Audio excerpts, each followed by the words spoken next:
స్త్రీ ఆధ్యాత్మిక శక్తి అనే కార్యక్రమానికి ప్రభువైన యేసుక్రీస్తు పేరిట మీ అందరికీ స్వాగతం.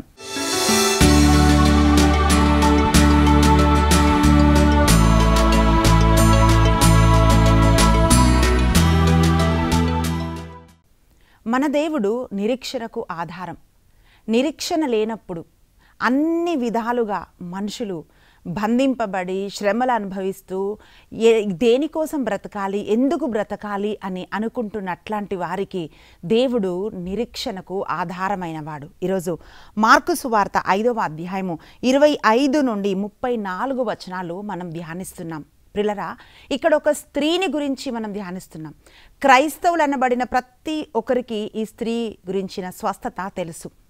రక్తస్రావ స్త్రీ అని మనం చూసినట్లయితే ఈరోజు లోతుగా కొన్ని విషయాలు మనము ధ్యానించబోతున్నాం. ఎలా ఈ స్త్రీ స్వస్థత పొందుకుంది, ఆమె జీవితం ఏమిటి అని మనము ధ్యానించబోతున్నాం. ప్రియ సహోదరి, ఈరోజు ఈ కార్యక్రమం వీక్షిస్తూ ఉండగా బహుశా మీరు కూడా ఇలాంటి ఒక స్థితిలో ఉన్నారేమో.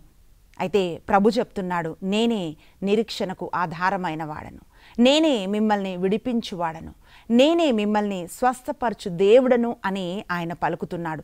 వాక్యంలో మనం చూసినట్లయితే వాక్యం ఏం పలుకుతుందంటే, 12 సంవత్సరాల నుండి రక్తస్రావ వ్యాధితో బాధపడుచున్న ఒక స్త్రీ అని మార్కు సువార్త 5వ అధ్యాయము 25వ వచనంలో మనం చూస్తున్నాం. 26వ వచనం ఇట్లా పలుకుతుంది, ఎన్నో బాధలు పడి ఎందరో వైద్యుల యొద్ద చికిత్స పొందుటకై తనకు ఉన్నదంతయు వెచ్చించి ఉండెను, ఆ వ్యాధి ఏమాత్రము తగ్గకపోగా హెచ్చు పెరిగెను అని మనం చూస్తున్నాం. ఇక్కడ ఈ 2 వచనాలలో ఆ స్త్రీ పరిస్థితిని బైబిల్ వివరిస్తుంది.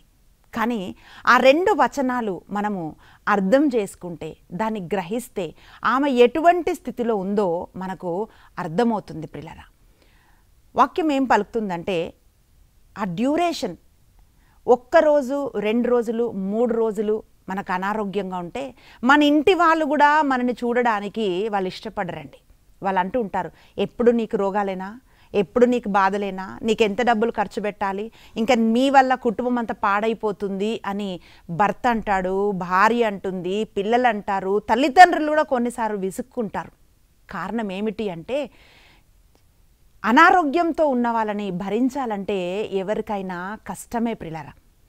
ఇక్కడ వాక్యం ఏం పలుకుతుందంటే, 1 రోజు 2 రోజులు 3 రోజులు కాదు ఈ స్త్రీకి ఉన్న అనారోగ్యం, 12 సంవత్సరాలు. మీరు ఒక్కసారి ఊహించండి. నాకు ఈ మధ్యకాలంలో జ్వరం వచ్చిందండి.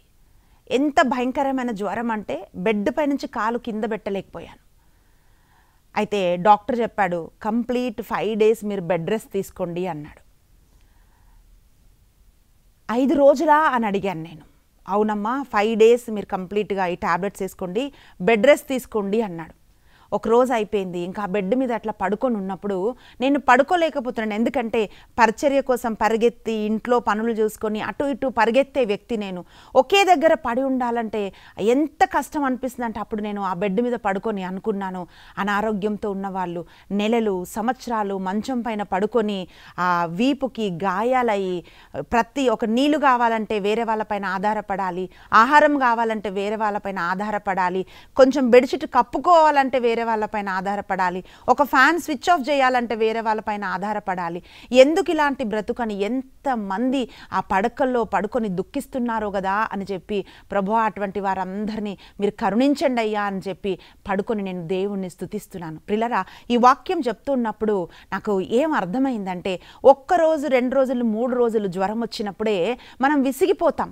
అంటే అనారోగ్యంతో ఉండటం, సిక్నెస్తో ఉండటం ఎవరికీ ఇష్టం లేదండి. కానీ ఈ స్త్రీ పరిస్థితి ఏంటి అంటే, 12 సంవత్సరాలు అనారోగ్యంతో ఆ స్త్రీ బాధపడ్డదండి. అంటే డాక్టర్స్ ఇప్పుడు మనం హాస్పిటల్కి వెళ్తే డయాగ్నోస్ చేస్తారు ఏమొచ్చిందని. మొన్న నేను వెళ్ళినప్పుడు డాక్టర్ చెప్పాడమ్మా నీకు వైరల్ ఫీవర్ అన్నారు. అయితే ప్రియులారా, ఆ స్త్రీకి వచ్చిన జబ్బు ఏమిటి అని అంటే రక్తస్రావము అని మనం చూస్తున్నాం. చూడండి, మామూలు జ్వరం అంటే ఎవరైనా వస్తారు, కొంచెం సేవ చేస్తారు కదా. ఇది ఒకరి నుండి ఒకరికి వస్తుంది అని అంటే, జలుబు వస్తే కూడా కొంతమంది భయపడతారు, అమ్మో ఈ జలుబు నాకు వచ్చేస్తుందేమో, ఈ జ్వరం నాకు వచ్చేస్తుందేమో, ఈ రోగం నాకు వచ్చేస్తుందేమో అని సొంత వాళ్ళు కూడా దూరం దూరం నిలబడతారండి. ప్రిల్లరా, ఈమెకున్న పరిస్థితి ఏంటి అని మనం చూస్తే వాక్యం ఏం పలుకుతుందంటే, రక్తస్రావముతో ఈమె బాధపడుతుంది. అంటే ఈ రక్తస్రావం అనేది అంత ఇదా అని మనం బైబిల్లో మనం చూస్తే వాక్యం ఏం పలుకుతుందంటే ప్రిల్లరా, లేవికాండము 15వ అధ్యాయము 19వ వచనంలో రక్తస్రావం అంటే ఆ రోజుల్లో రక్తస్రావం కలిగిన వాళ్ళని అపవిత్రులుగా వాళ్ళు చూసేవాళ్ళనమాట. వాళ్ళు కూర్చున్న వాళ్ళ మంచం కానివ్వండి, వాళ్ళు ముట్టిన కుర్చీ కానివ్వండి, వాళ్ళు తింటున్న ఏదైనా కానివ్వండి, ఏది వాళ్ళు ముట్టుకుంటే కూడా ముట్టుకున్నది సమస్తం కూడా అపవిత్రం అయిపోతుంది అని వాక్యం పలుకుతోంది. లేవికాండము 15వ అధ్యాయము 19వ వచనం ఇట్లా తెలియజేస్తుందండి. మనం వాక్యంలో చూస్తే ప్రిలరా, అంటే ఆమె ఎంత వేదన పడిందో మనకు అది అర్థమవుతుంది. 19వ వచనం ఇలా పలుకుతుంది, స్త్రీ తన ఋతుకాలమున 7 రోజుల పాటు కడగా నుండును. ఆమె ముట్టుకున్న వారికి మరుసటి దినము వరకు మైలసోకును. ముట్టుత పడుకొనిన మంచము, కూర్చుండిన ఆసనము మైలపడును. అంటే ఆమె ఏది ముట్టుకున్నా, ఆమెను ఎవరు ముట్టుకున్నా, ఆమె ఎవరిని ముట్టుకున్నా అన్నీ కూడా మైలపడతాయి. అంటే అవన్నీ కూడా అపవిత్రమైపోతాయి అని వాక్యం తెలియజేస్తుంది. అదే అధ్యాయంలో 25 అంటే నిర్గమకాండము 15వ అధ్యాయము 25 నుండి 27 వచనాలు మనం చూస్తే ప్రిలరా, అక్కడ వాక్యం ఇట్లంటుంది, ఏ స్త్రీకైనను వ్యాధి వలన ఋతువు కానీ కాలమున కూడా చాలా నాళ్ల వరకు రక్తస్రావము జరుగుచుండినను, లేక ఋతువు ముగిసిన పిదప కూడా రక్తస్రావము కొనసాగుచుండినను, ఆమె రక్తము స్రవించినంత కాలము ఋతువతి అయి ఉన్నప్పటి వలనే మైలపడి ఉండును. అంటే ఆమె అపవిత్రురాలుగా ఉండును అని వాక్యం తెలియజేస్తుంది. అంటే చూడండి, ఒక వ్యక్తి బాగులేనప్పుడు ఏం కోరుకుంటారంటే, అందుకని హాస్పిటల్లో ఉన్నప్పుడు యేసుప్రభు కూడా చెప్తున్నారు కదా, ఎవరైతే హాస్పిటల్లో ఉంటారో, వ్యాధిగ్రస్తులుగా ఉంటారో వాళ్ళని మీరు దర్శించండి అన్నాడు ఆయన. ఎందుకు దర్శించాలంటే ఇమోషనల్గా, మానసికంగా వాళ్ళు కృంగిపోయి ఉంటారు కనుక ఒక వ్యక్తి వచ్చి వాళ్ళని చూసినప్పుడు బాగున్నారా, ఎలా ఉన్నారు అని చెప్పి వాళ్ళని అడుగుతున్నప్పుడు వాళ్ళు మనుషుల దగ్గరికి వెళ్ళలేరు కనుక వాళ్ళకి కొంచెం మానసికమైన ధైర్యం వస్తుందండి. కానీ ఇక్కడ మనం ఏం చూస్తున్నామంటే, ఈ స్త్రీ ఎలా ఆమె బాధలు పడింది, ఎలా ఆమె ఇబ్బందులు పడింది అని మనం చూస్తే ప్రిలరా, వాక్యం ఏమంటుందంటే ఇమోషనల్గా, మానసికంగా ఆమె కృంగిపోయింది. కారణం ఏంటంటే ఆమె ఎవరిని ముట్టకూడదు, ఆమెను ఎవరు ముట్టకూడదు. అంటే మనుషులందరికీ దూరంగా తృణీకరించబడి, ఈమెను ముట్టుకుంటే మైలపడతారు, ఈమె అపవిత్రురాలు అన్నట్టు మనుషులందరూ దూరం పెట్టినప్పుడు తను తాను ఒక్కతే ఉంటూ, ఒంటరిగా ఉంటూ, తృణీకరించబడి, అంటే ఒక డెస్పరేట్ సిచ్యువేషన్ అన్నమాట. ఏమి చేయలేని ఒక పరిస్థితిలో మానసికంగా కృంగిపోయింది ఆ స్త్రీ.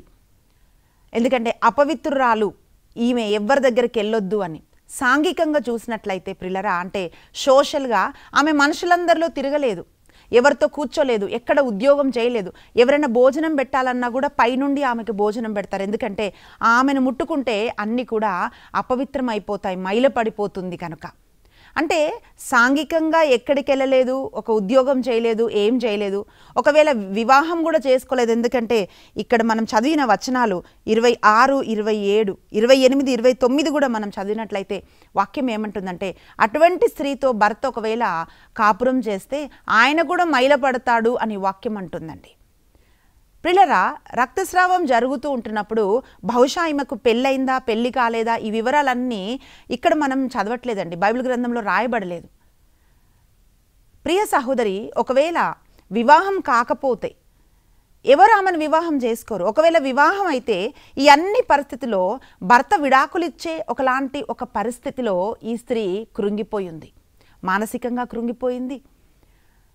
ప్రిలరా, సాంఘికంగా ఎవరి దగ్గరికి వెళ్ళలేదు. వాక్యం ఏం పలుకుతుంది అంటే, శారీరకంగా ఆమె బలహీనురాలైపోయింది. 1-2-3 రోజులు హాస్పిటల్లో ఉంటే ఎలా అయిపోతామండి? 12 సంవత్సరాలు ఆమె ఈ రక్తస్రావంతో బాధపడుతూ బాధపడుతూ ప్రిలరా అనారోగ్యం పాలైనప్పుడు మంచంపై నుంచి కూడా లేసే ఒక స్థితి ఉందో లేదో కూడా మనకు తెలియదు. ఎందుకంటే వాక్యం ఏం తెలియజేస్తుందంటే లేవికాండము 17వ అధ్యాయము 11వ వచనంలో వాక్యం ఇలా పలుకుతుంది, రక్తము దేహమునకు ప్రాణము. రక్తము దేహమునకు ప్రాణం. అంటే రక్తస్రావం జరుగుతుంటున్నప్పుడు కొన్నిసార్లు మనం అంటాం కదండి, అబ్బా ఈ దెబ్బ తగిలింది, ప్రాణం పోయినట్టు అనిపించింది అంటాం మనం. అంటే ఆ దెబ్బ తగలగానే మన ప్రాణం అక్కడి నుంచే వెళ్ళిపోతుందేమో అని అనిపిస్తుంది మనకి. ఈమెకున్న పరిస్థితి ఏంటో తెలుసా, రక్తస్రావం జరుగుతూ ఉంటున్నప్పుడు ఆమె బలమంతా కోల్పోయి, ఎందుకంటే మనిషికి చూడండి, మనిషి ఎక్కువ బ్లీడ్ అయిపోతూ ఉంటున్నప్పుడు ఏమైపోతుంది, యాక్సిడెంట్ ఏమైనా జరిగితే మనిషి ప్రాణం కోల్పోతాడు. ఎందుకంటే మనిషి ప్రాణం రక్తంలో ఉంది. ఆ రక్తాన్ని ఆమె కోల్పోతూ ఉంటున్నప్పుడు 12 సంవత్సరాలు అటువంటి స్థితిలో ఆమె ఉంటున్నప్పుడు శారీరకంగా బలహీనంగా అయిపోయి, మానసికంగా బలహీనం అయిపోయి, ప్రిలరా ఇన్ని రకాలుగా ఆమె శ్రమలు పడింది. చూడండి, కొన్నిసార్లు మనకి బలం ఎక్కడొస్తుందంటే దేవుని వాక్యం వింటున్నప్పుడు, దేవుని సన్నిధికి వెళ్ళినప్పుడు మనం బలపరచబడతాం ప్రిలరా. కానీ ఈ స్త్రీ పరిస్థితి ఏమిటి అంటే ఆమె అపవిత్రురాలుగా ఉంది, రక్తస్రావం జరుగుతుంది కనుక దేవుని మందిరంలోకి కూడా వెళ్ళలేని ఒక పరిస్థితి. అంటే ఆధ్యాత్మికంగా కూడా, మరి ఈ రోజులాగా టీవీలు లేవు కదండి, ఈ రోజులాగా యూట్యూబ్లు లేవు, ఫోన్స్ లేవు. అంటే మనుషులు వాక్యం వినాలంటే దేవుని మందిరానికే వెళ్ళాలి.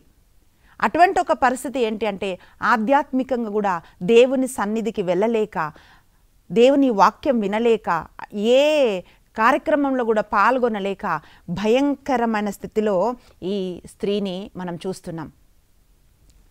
పిల్లరా, మానసికంగా, శారీరకంగా, ఆధ్యాత్మికంగా, సాంఘికంగా నలిగిపోయిన స్త్రీ. వాక్యం ఏం పలుకుతుందంటే చూడండి, కొన్నిసార్లు మనకేమన్నా అనారోగ్యం ఉందంటే కొంతమంది హోమ్ రెమెడీస్ ఇస్తారు, మేము ఇలా చేసామండి, మీరు చెయ్యండి మీకు తగ్గుతుంది అంటే ఎవరు ఏం చెప్తే అది మనం చేస్తుంటాం. కొన్నిసార్లు మనుషులు అలాంటివి చేసి నేను అన్నీ చేశానండి, నేను విసిగిపోయాను అంటారు. కారణం ఏంటంటే ఎవరు ఏం చెప్తే దేనివల్ల నాకు ఆరోగ్యం వస్తుందో, దేనివల్ల నేను బాగుపడతానో అని అవన్నీ చేస్తుంటారు. మీరు ఒకసారి ఊహించండి పిల్లరా, 12 సంవత్సరాలు ఎంతమంది ఏమేమి మందులు ఆమెకు చెప్పారో, ఇలా చేస్తే బాగవుతావు, అలా చేస్తే బాగవుతావు అని ఏమేం చెప్పారో అవన్నీ కూడా ఆమె చేసి ఉంటుందండి. కానీ వేటి వల్ల కూడా ఆమె బాగుపడలేదు ప్రియులారా.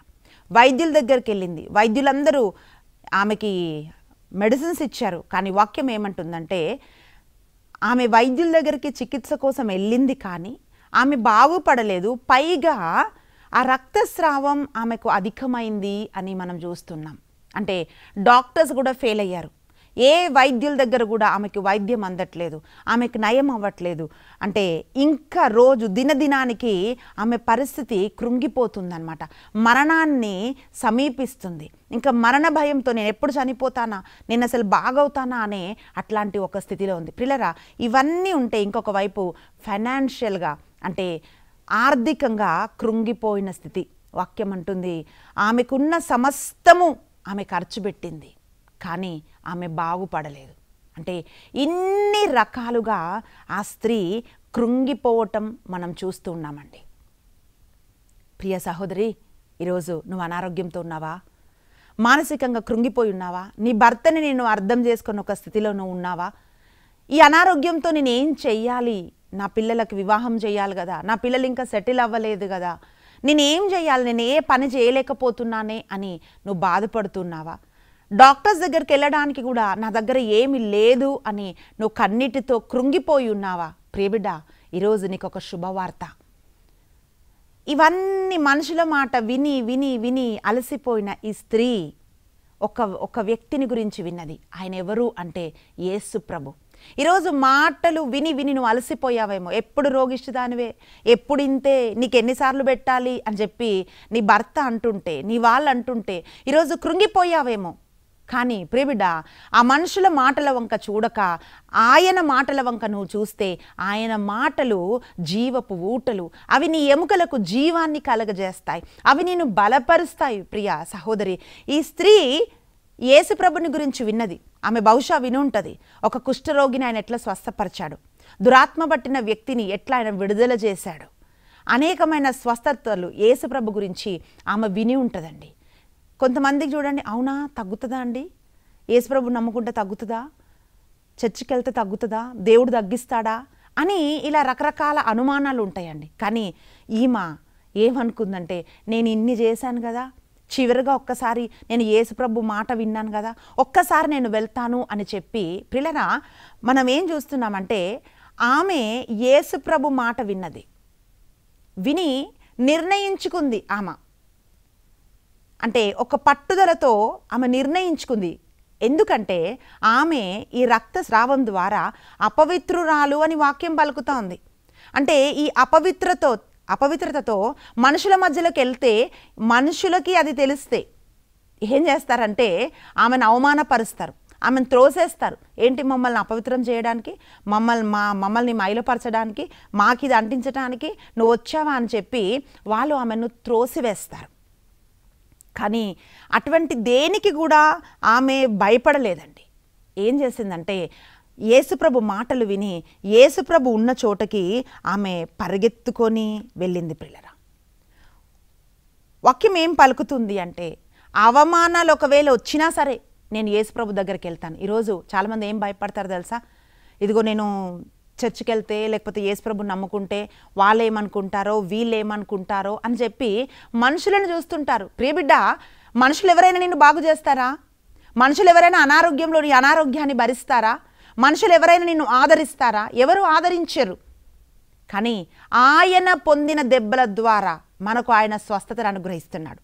మనం వ్యాధిగ్రస్తులుగా ఉండకుండానట్లుగా ప్రభు మన ప్రతి వ్యాధిని ఆ కలువరి సిలువలో ఆయన భరించాడు. ప్రియ కుమార్తె, అందుకనే ఆమె ఏం చేసిందంటే ఆ యేసు ప్రభు దగ్గరికి నేను వెళ్తానని చెప్పి ఆమె వెళ్ళింది. జన సమూహాలు ఉన్నారు.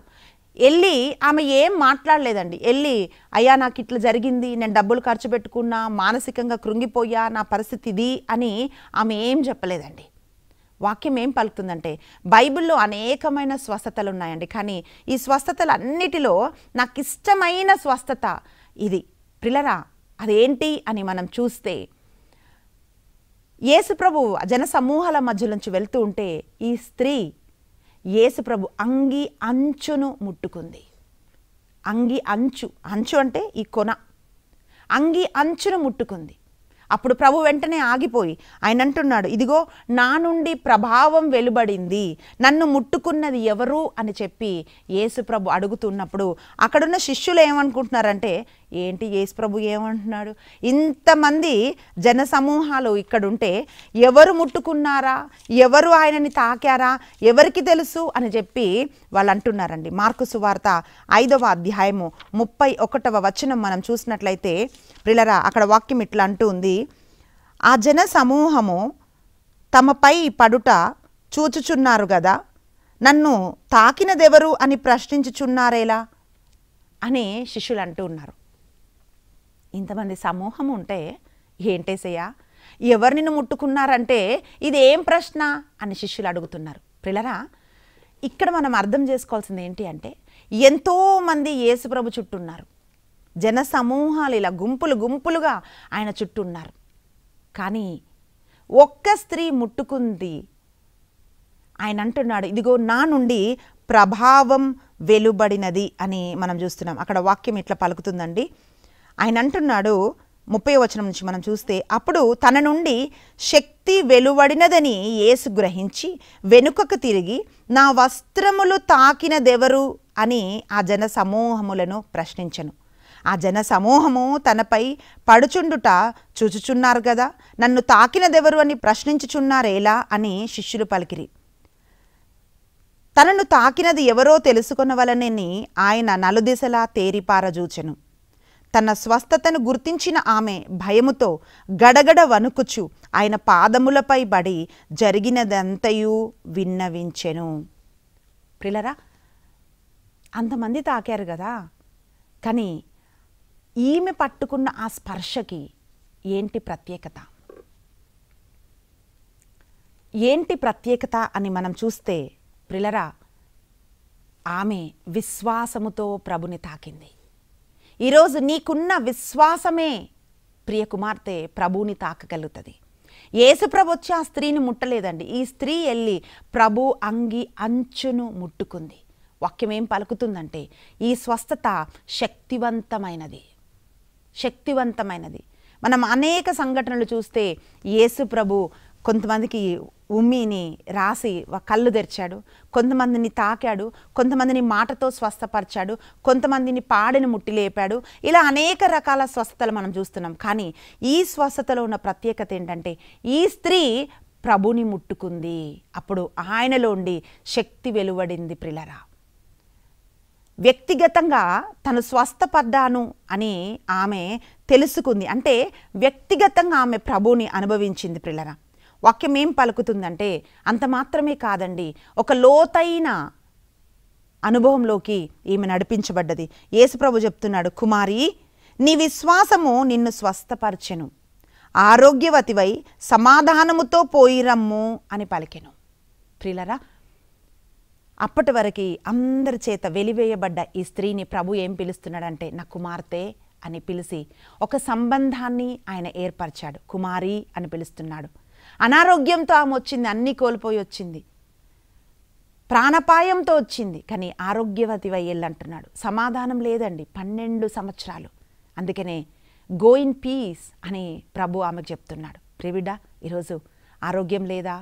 ఆర్థికంగా చితికిపోయావా? సాంఘికంగా మనుషుల చేత అవమానింపబడుతూ ఉన్నావా? శరీరంలో అనారోగ్యం ఉందా? మానసికంగా ఒత్తిడిలో నువ్వు ఉన్నావా? ఈరోజు ప్రభు ఏం పలుకుతున్నాడంటే కుమారి నీ విశ్వాసము నిన్ను స్వస్థపరుస్తుంది అని చెప్పి ఇంకొకసారి మనం జ్ఞాపకం చేసుకోవడానికి ఈరోజు ఈ సంఘటనను మనము ధ్యానిస్తున్నాం. ప్రియులరా, బిడ్డ, దేవుని నువ్వు పట్టుకుంటే ఆయన నిన్ను స్వస్థపరుస్తాడు. ఆయన నీ జీవితాన్ని బాగు చేస్తాడు. ఆయన అంటూ ఉన్నాడు, ఇదిగో నీ ప్రతి బలహీనతను ఎరిగినవాడు ఆయన యొద్దకి నువ్వు చేరినప్పుడు ఆయన నిన్ను స్వస్థపరుస్తాడు. కానీ నీలో విశ్వాసం ఉందా అనేదే ప్రశ్న. నమ్ముట నీ వలనైతే నమ్మువానికి సమస్తము సాధ్యమే అని వాక్యం పలుకుతాంది. అనారోగ్యంతో వచ్చిన స్త్రీ ఆరోగ్యంతో వెళ్ళిపోయింది.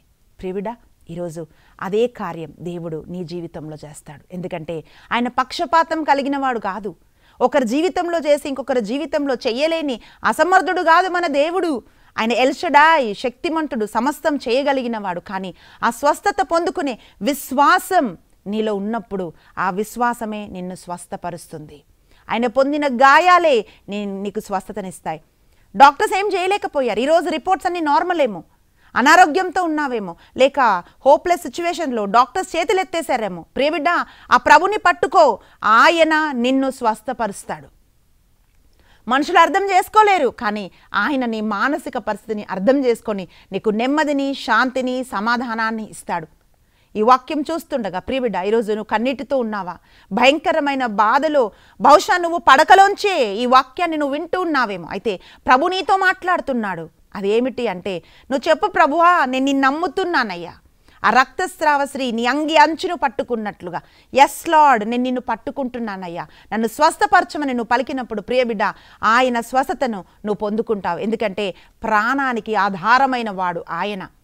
మన ప్రాణం ఆయన పెట్టిన దీపం. ఆయన మనకు స్వస్థతనిచ్చేవాడు. ఆయన జీవాధిపతి, సమృద్ధి జీవమిచ్చే దేవుడు. కళ్ళు మూసుకుందాం, ఈరోజు ప్రార్థన చేద్దాం. నువ్వు ఏ స్థితిలో అనారోగ్యంతో ఉన్నావో ప్రియబిడ్డ, అన్నీ ఆయనకు తెలుసు. మందులను నమ్ముకొని, డాక్టర్స్ని నమ్ముకొని, పరిస్థితులను చూసి కృంగిపోయి అలసిపోయి నువ్వు ఉన్నావేమో. ఆ స్త్రీ మనుషులు ఎవరేమనుకుంటారో అని అనుకోలేదండి. ఎలాగైనా నాకు స్వస్థత కావాలి అని అనుకుంది. ఈరోజు ప్రియుడ, మనుషులు ఎవరు ఏమనుకున్నా నువ్వు ఎవరి వంక చూడకు, ఆయన వంక మాత్రమే చూడు. ఆయన నీకు స్వస్థతను అనుగ్రహిస్తాడు. కళ్ళు మూసుకుందాం, ఏకీభవించి మనం ప్రార్థన చేద్దాం. ఆ రోజు జరిగిన అద్భుతం ఈరోజు మీ జీవితంలో కూడా దేవుడు చేస్తాడు. స్తోత్రము నాయన, గనుడా, పరిశుద్ధుడా, నీ పరిశుద్ధమైన నామానికి స్తుతులు, స్తోత్రాలు ప్రభువా. అవునయ్యా, అనారోగ్యంతో రిపోర్ట్స్ అన్ని చూస్తే నార్మల్ నాయన, అనారోగ్యంతో హాస్పిటల్కి వెళ్ళలేని ఒక స్థితిలో అయ్యా, రకరకాల పరిస్థితిలో నా తండ్రి నాయన నీ బిడ్డలు ఉండవచ్చు ప్రభువా.